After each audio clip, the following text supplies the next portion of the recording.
就欢喜会当来福州教会来分享上帝的话。我的台语毋是做标准的，那真正欢喜肖牧师甲长老邀请我来遮分享上帝的话。那伫分享的之前，咱来祈祷。听阮的伫咧上帝，阮感谢你，你是阮生命中的主宰，你帮阮看见阮生命中的恩典甲慈悲。在这主日，阮感谢你，祝福阮会当食伫遮看到主的列话伫阮讲，验列圣灵。伫我们生命中来讲话，互当伫遮领受你的丰盛甲恩典。安尼祈祷乃是奉主耶稣名，阿门。是实个，我的代志毋是做认真的。我安尼路用国语来分享上帝话。谢谢大家能够让我在这里。可以用短短的不标准的台语来跟大家一起来分享。那刚刚肖牧师有跟我大家介绍说我是台东的原住民。那其实我在台北也一直在练习我要怎么去说台语。那今天很开心在这样的一个时间，我跟大家一起来分享这样的一个题目，透过这样的一个经文，让我们再知道说，在我们的生命当中，神是我们的生命的主宰。这个题目叫做"是我，不要怕，是我，不要怕"。我想在分享之前，当我在读这样的经文的时候，我想到一个画面，就是我小时候，我记得有一个台风，那时候非常的强烈。那在那个台风的过程当中，因为在半夜从台东这样的一个本岛进入到我们的台东成功这个地方，当时在进入的过程当中。风雨交加，我记得是在凌晨的1、2点，然后瞬间整个我们家里的电整个就停掉了。当时我在2楼，我是国小，将近5年级了。灯一熄灭之后，我的心里非常紧张，我想说该怎么办？那时候我开始摸黑，要从2楼走下来。其实我在摸黑的过程当中，因为害怕，我开始一直呼叫说："爸妈，你在哪里？爸妈，你在哪里？"可是那时候在呼喊的时候，我一直找不到方向，好不容易顺着楼梯这样下楼的时候，我一直流眼泪。我说："爸，你在哪里？"后来有一个声音，我爸爸说："我在这里，你不要害怕。"哇！当我在看这个经文的时候，我想到这个画面，我想那样的一句话，那样的安慰的话，深深进入到我的心里面，使我当时在那样的恐慌的过程里面，我得到了安慰。我想在这样的经文当中，我跟大家分享这样短短的一个经历，也是在这样的经文里面，让我知道说，上帝真的是我们的生命的一个主宰，他的话语能够使我们的生命能够稳定，他的话语能够使我们在困难当中，我们可以知道有一个方向，就是顺着他的话语来行走。在这个经文的前半段，我们都知道是第4个神迹，接连到这个第5个神迹里面。7节约翰福音，他一再的诉说说："我是生命的。我是生命的粮，我是世界的光，我是好牧人，我是道路，是真理，是生命，我是葡萄树，我是复活。"我想在约翰福音里面，他留下了我是 I am who I am。上帝告诉我们，在生命当中，他是我们的生命的主。他是我们的光，所以在这样的一个经文当中，我们都知道，这样的生命的主，它可以使我们的生命饱足，更有安全感。我想透过在前面这样的一个经文，其实是在告诉这些门徒，他说，他不只是生命的粮，他更是喂养工作的一个源头。就是说，他用他的话语可以来喂养我们自己。所以我们都知道，前面这6章的第1节到第15节这边，是整个门徒他在过程当中，他经历得到说，这个上帝是生命的粮，也就是用5饼2鱼我们所熟悉的这个经文，来喂养这5000多个人，而且还有剩下的。我们也知道，当耶稣在对腓利说，让这些人来分给他们食物吃的时候，腓利那时候心里想，怎么可能给这么多人食物？也没有地方可以去购买，也没有任何的金钱可以购买这样的足够的粮食给这些人。我想，当时耶稣对着这些门徒对腓利说这样的话语，其实是要让这些门徒知道说，让他们去思想，不是靠自己的能力有办法做到，而是靠着这一个使不可能变为可能的上帝，才有办法翻转整个所认为不可能的事情。我想，我们前面这样的一个经文当中，这5饼2鱼，不只是使人的心灵得到了安慰，疾病得到了医治，也透过这样的食物，我想也见证了这个不可限量的上帝。这位耶稣基督是不受限量的限制，在他面前是丰盛的。所以我想，在座的每一个人都经历过上帝的丰盛的恩典，在我们的生命当中是无可限量的。我们也一再一再的经历到说，这位上帝是那样的恩典。在分享之前，我想透过这样的一个图，我们大概可以去了解一下，当时耶稣跟门徒他们要到加百农这个地方，他们是从提比里亚海这样的一个山上，在那里是第4个神迹，也就是5饼2鱼的时机。而后耶稣就退到山上去祷告，门徒就要前往到加百农这样的一个地方。我想在这样的一个地方，他们都认为是可以过去。所以在今天这样的经文当中，我分3个段落跟大家一起来分享。第一个段落是在风雨中认出主，在风雨中认出主。这个是门徒他们第一次面对这么大的试炼，而且耶稣不在他们的身边，对他们来讲是一个很大的一个难处。因为当他们在经文当中，我们知道，当门徒上船开始朝着加百农这个方向走的时候，他们突然被暴风雨抓住。他们被暴风雨抓住的时候，他们瞬间开始恐慌了。我们都知道，这些门徒有些他们都是在以前的工作都是当渔夫的，所以他们特别有经历跟专长在这样的过程。可是当他们遇到这样的暴风雨，他们仍然会害怕。对他们来说，他们始终会觉得我们该怎么办？因为当他们面对到这样的暴风雨的时候，他们突然吓一跳了。他们比这样之前他们所遇到的暴风雨还要大。而且在这个经文里面，我们知道4福音里面告诉我们说，在4更天。我想4更天大家都知道，在凌晨的第3点到6点的时间里面，在3点到6点的时间当中，大家都知道是人最疲惫、最累的时候，人最疲惫，心灵也是最软弱的时刻。而在那个时刻，当他们看到这样的暴风雨，他们内心里面开始害怕，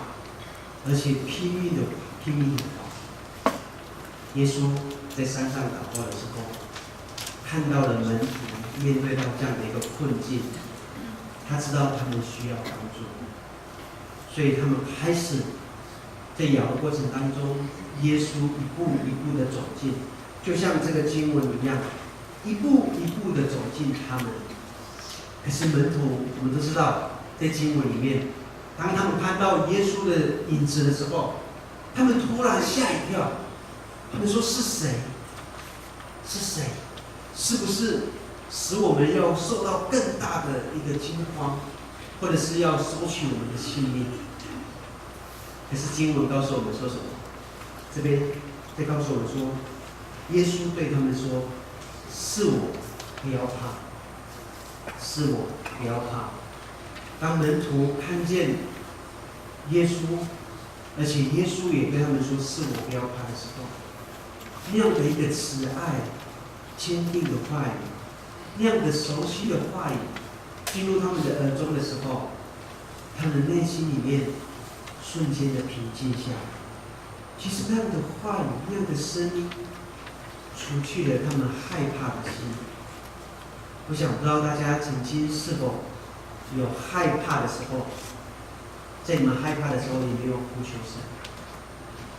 我想大家都有这样的经历。是在我们生活当中，我们难免会碰到一些苦难，碰到一些我们担心、害怕的事情。就像这个经文里面所说的，突如其来的暴风雨，让门徒措手不及。我想，不管在我们的经济上，在我们的疾病上，在我们的肉体上，在我们的环境，我们也碰过了这样极大的一个危机。可是，在今天的这样的一个经文当中，让我们看见耶稣亲自的走到了门徒的生命里面，平息了他们内心里面的恐慌，让门徒的眼目开始有一些转变，让他们看见，原来耶稣不只是生命的粮，他同时更能够改变、超越这个自然的环境，甚至能够平息这环境所带出来的一个暴风雨。在暴风雨的当中，门徒看见自己的有限，门徒看见自己的害怕，所以在困难当中，这些门徒看见了，更加认识了这位上帝。我想，在我们的生命当中，我们更能在风浪中能够认出神。我记得在我大学要毕业的前3个月，其实在我的人生当中，这是一个我觉得开始要起飞。我觉得我的人生充满了希望。以大学要毕业，我也觉得我可以找到一个好的工作。可是就在大学要毕业的前3个月，我发生了车祸。当时我本来要送到台南奇美医院，然后因为太严重，而被转送到嘉义基督教医院。然后我在嘉义基督教医院里面，医生帮我做了很多的检查 ，MRI、CR、共振、抽血，任何的检查，在我的生命当中，让我看见了这过程里面，我觉得我的人生好像没有希望，因为当时医生走到我的床边，跟我说：“你撞得非常的剧烈，从胸口的第4节到第7节是爆裂性粉碎。”他说：“你的骨头完全是被爆开。”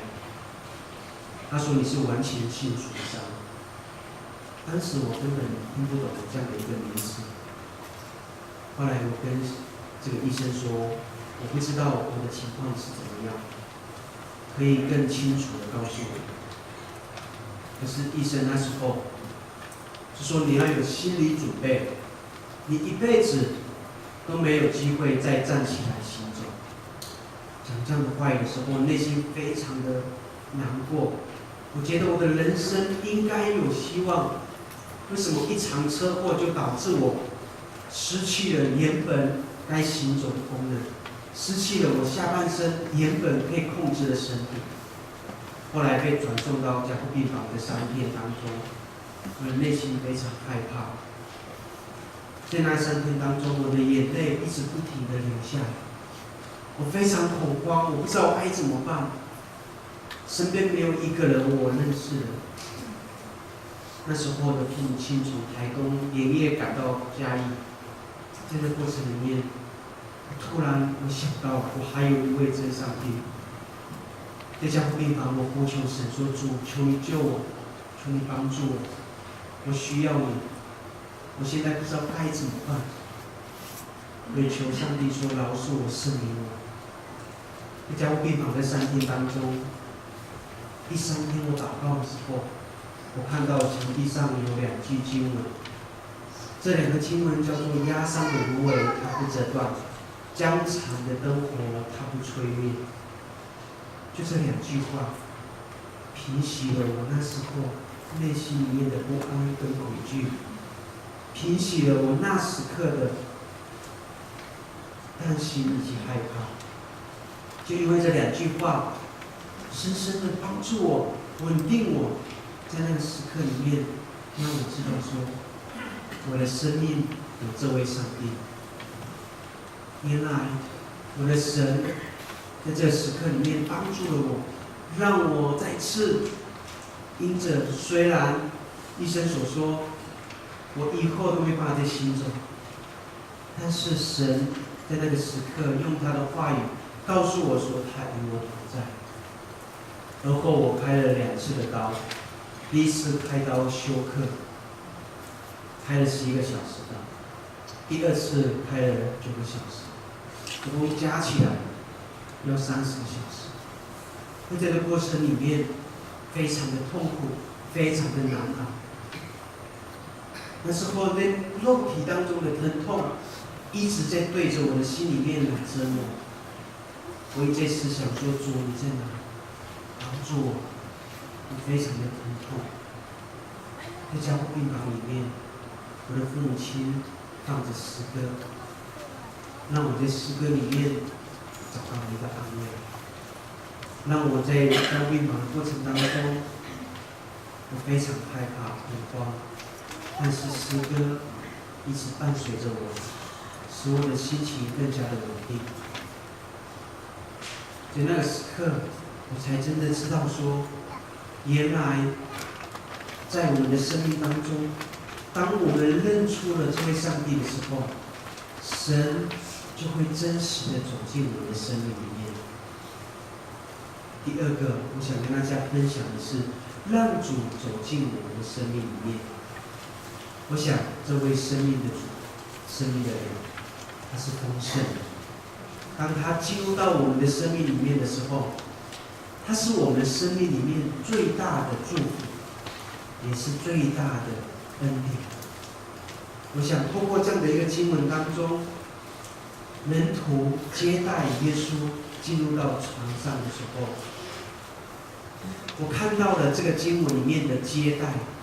这个接，我想门徒是主动、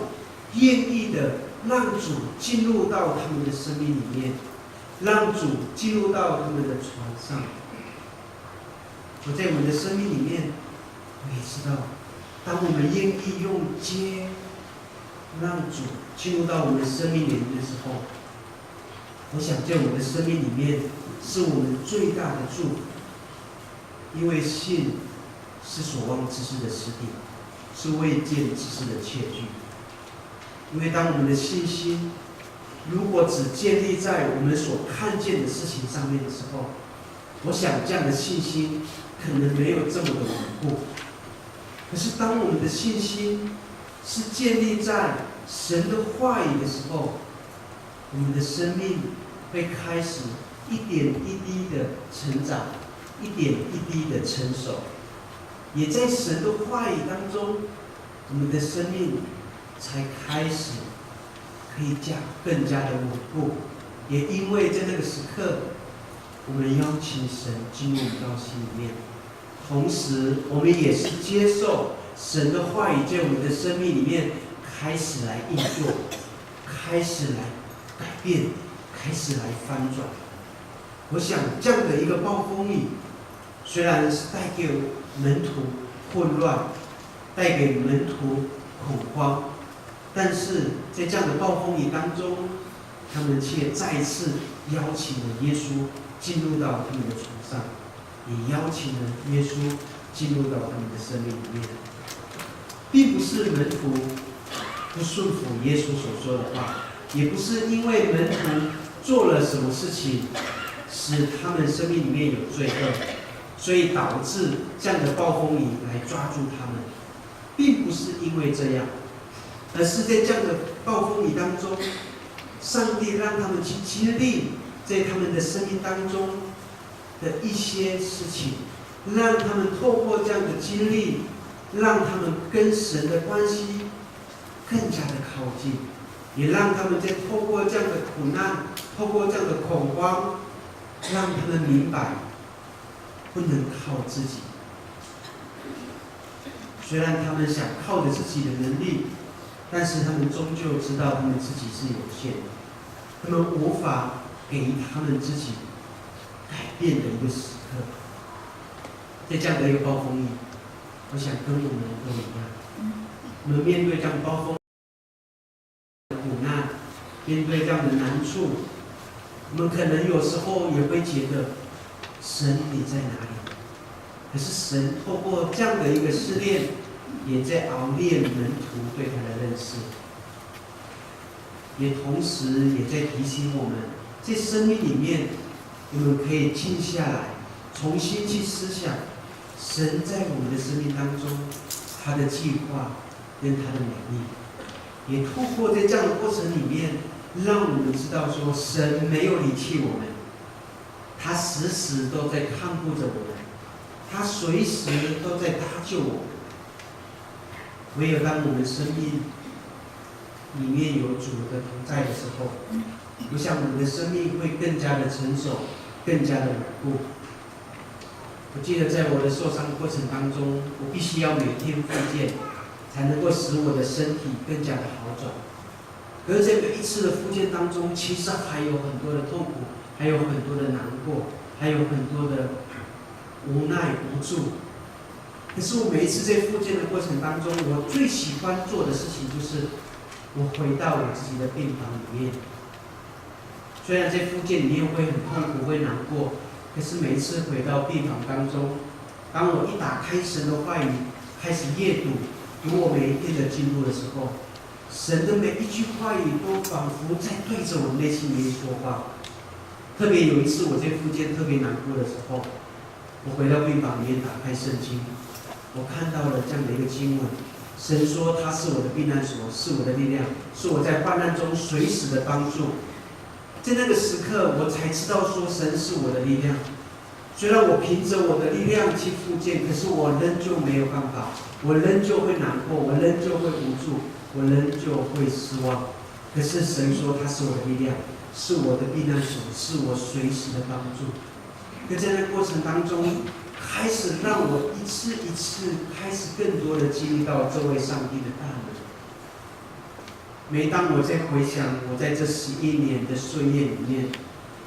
我觉得都是神一步一步的带领。更重要的是，当我邀请神进入到我生命里面，用他的话语开始来翻转我的时候，我开始更多的经历到说，这位上帝在我生命里面有他美好的计划跟蓝图。神透过运动里面让我学习到很多的事情，也透过运动里面让我经历到这位上帝的信实跟公义，也让我经历到这位上帝的慈爱。在运动里面，有时候我会受伤，有时候我会难过软弱。我记得我要参加全国运动比赛的前几个月，我为了要推快，刚好在推的过程当中，我的手刚好瞬间插到轮椅的里面，我的大拇指的指甲整个被翻起来。当一翻起来的时候，其实我非常的痛，差不多3、4秒，整个血开始透出来，开始流血，我内心非常的难过。我说主，为什么在比赛之前发生这样的事情？身边有什么东西，我都想抓着来摔，来发泄我内心的怒气。可是我内心突然在我难过的时候浮现了过去我儿主的一个诗歌：有主在我床上，我就不怕风浪；有主在我床上，我就不怕惧怕。内心浮现这样的诗歌，让我心里面平静下来，开始打包我的手，回到家里。可是过了两三个月，开始全国的比赛。在这比赛里面，我第一次报名，我就报名全国的100、200、400、800、1500，我所有的项目都报了。而在这个运动里面，不是我得了第1名，也不是我破了大会全国纪录，我觉得荣耀，而是在这个运动里面，我真实的知道说，上帝要让我就像在推轮椅的过程当中，在跑道一样，我要一生跟随神的话语，永不偏离他的道路。在这个运动里面，让我学习到这样宝贵的一个信息。而后我也参加了游泳比赛，游泳的比赛也在两三年的时间，我也练习。一开始我也不知道怎么游，因为我从胸口以下都失去知觉，都瘫痪，我只有我的双手可以游。当我一下水，我的双手不拍打的时候，我整个人开始会往下沉，所以我的双手一下水就一直拍打到我到岸上为止。那过程当中有很多时候是非常辛苦，也有很多时候喝到很多水。每一次喝到水，我就在游泳池旁边，在祷告说：“主，求你帮助我。”有一次我喝到水，隔天要再下去的时候，我内心非常害怕，我不敢下水。可是我的内心跟神说：“主，我知道我每一个碰到的困难，你都知道。我所流下的每一滴眼泪，你都细察。”所以在那个运动里面，让我一直在游的过程当中，我学习到我的生命里面有神与我同在。后来我还参加了日月潭的横渡日月游，在这日月潭的横渡日月游里面，总共有3公里多的距离。当我一下水，我平时游泳，虽然我是全国的第1名，也是保持人，可是我游这样的一个距离，对我来说是一个很大的体力上的负荷。游到500公尺的时候，我真的游不下去。可是，在游泳的过程当中，我的内心浮现了诗篇23篇。当我知道这个诗篇23篇的时候，我就一直念着诗篇23篇开始游。我说：“耶和华是我的牧者，我必不致缺乏。他使我躺卧在青草地上，领我在可安息的水边。”当我在念的过程当中，我一边游一边念，一边游一边念，我仿佛感受到说神与我同在，他扶着我的身体一直往前游。也在这个运动里面，我学习到说神永远与我同在。我回到家里的时候，我打开圣经在读，我看到这样的一个经文：神说：“你不要害怕，因为我与你同在；你不要惊惶，因为我是你的神。”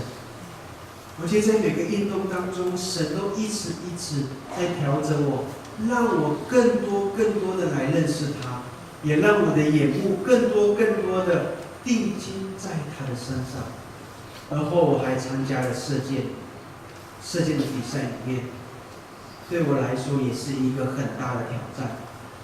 因为我要举起这个弓5到6公斤，要把它平稳射到70公尺。是一个很大的一个挑战，因为我没有腰力，我必须要用身体来去稳住，所以在这射箭的过程里面，常常有很多的受伤，有很多的挫折。可在这个射箭里面，我了解到一件事情，让我在射箭的时候，我的心里很平静，因为在射箭运动只有我自己跟弓跟靶。我就要想办法把我的弓、把我的箭射到靶上。在这个运动里面，让我更多的了解上帝在我的生命里面，他与我同在的时刻。我学习到在射箭里面的一个功课是，不论我在做任何事情之前，我都先摆上祷告。当我射完箭之后，我也祷告。在这个运动当中，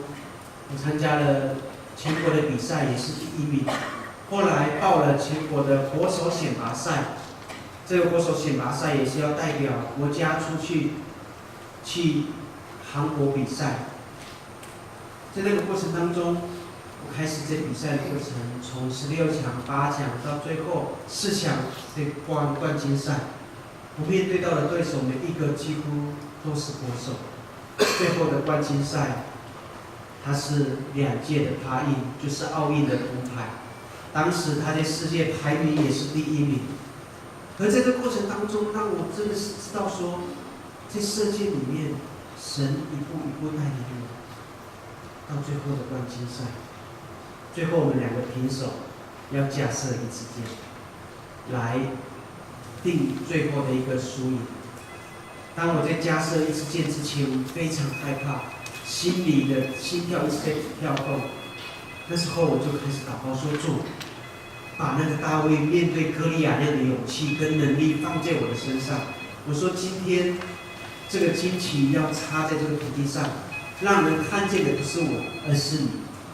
我说在那个时刻，当我一祷告完，我就拿起我的弓就射出去，我的对手也射出去。当我们一射出去之后，我们2个都射中了靶心，根本不知道谁输谁赢。然后裁判走到70公尺那边去测量，到底谁最靠近中心点。后来在测量的过程当中，我比我的对手我们相差0.3公分，最后判我赢，所以在那时候我是第1名。我想这样的一个掌声真的是要归荣耀给神，因为在这个运动里面，让我真实知道说，我的眼目是要定睛在耶稣基督的上面，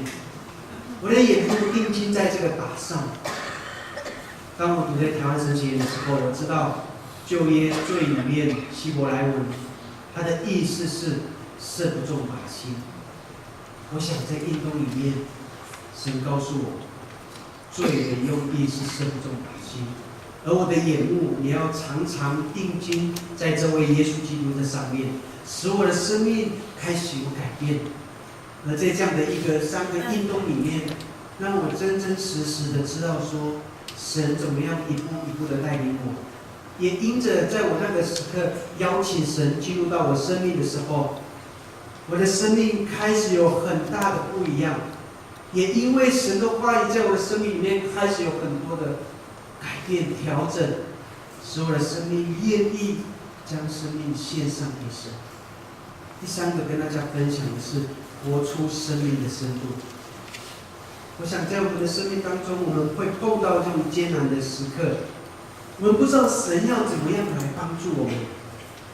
可能透过我们祷告，透过神的话语，神会对我们说话，或许没有。神也会透过我们身边的人，透过一些朋友，或透过某些事情来帮助我们，使我们在生命当中知道，在暴风雨里面，我们不用害怕，因为神应许我们没有，神应许我们不会让我们孤独来去面对这样的一个事情，就如同门徒面对这样的暴风雨一样，门徒接待耶稣上船。不管风浪有多么大，黑夜有多么的深，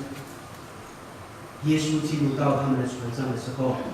平安喜乐就临到了门徒的生命。我想在我们的生命当中也是一样，不论是我们的生命碰到多大的困难，多大的黑夜，多大的难处，多大的经济压力，我想我们邀请神进入到我们生命的时候，我们的生命就开始有不一样。神就会带领我们进入到我们所预备的、我们所计划的、我们所梦想的，以及我们的目的地。就如同这个经文告诉我们一样，耶稣当他们进入到船上的时候，他就带领他们进入到他们的目的地。当他们一到目的地的时候，他们就看见神在他们生命当中有开始不一样的人生，让他们看见说，这位上帝不只是生命的粮，同时他也是平息这位风浪的神，他更是这位世代的光，他更是好牧人。在这个生命里面，更深的来吸取上帝在我的生命当中。我本来要代表有这个资格要出国比赛，因为我是第一名。但是同时在那个过程当中，我考上了台湾神学院。在这过程里面，我感谢神怜悯我、引领我、带领我进入到台湾神学院里面受装备、受训练，受更多的神学的教育，使我的生命更加的稳固。虽然我知道我想要去比赛，但是神让我在这个生命里面，他开启了一个更不一样的生命，他开启了更不一样的蓝图，让我更清楚知道说我的生命的价值，我生命的目的，我生命的意义。让我知道说我在生命当中，我要一生来活出荣耀神儿女的身份。在我一生的意义当中，我要遵行神喜悦的旨意。在我一生的目的里面，我要一生来见证这位荣耀上帝的。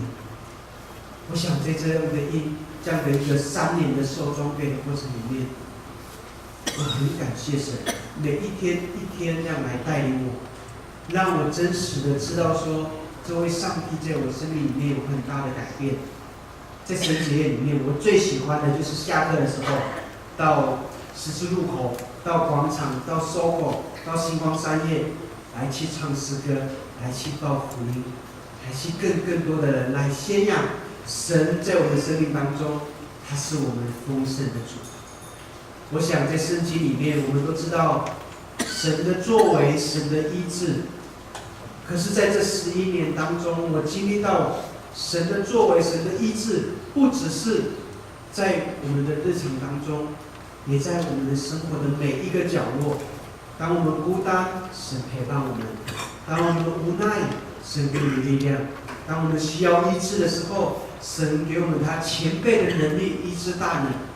来引领到我们生命里面，让我们知道，在我们生命当中，这位神是我们丰盛的神，是我们恩典的主，是我们的新的生命。在那过程里面，我真实知道说，这位上帝带领一步一步的走。在台神第2年当中，神为我预备了我的另外一半的妻子。在人看来真的是不容易，在人看来也是不可能。有一些作为的朋友觉得，我怎么可以找到这样的一个美好的家人？就是我的另外一半的妻子。对我妻子的朋友来说，他们也会认为说，为什么我要找一个135公分的先生来成为他的另一半？我想，上帝改变了我的妻子的眼光，他看见的不是我肉体的残缺，而是看见的是我内心里面的一个生命。而且在这样的一个婚姻里面，我们都经历到上帝的爱跟恩典。我也真的很感谢神，在这婚姻里面一步一步的来带领我，让我知道说，我们每一个人都不一样。但是在婚姻的里面，如果有神成为我们中间的一个梁柱，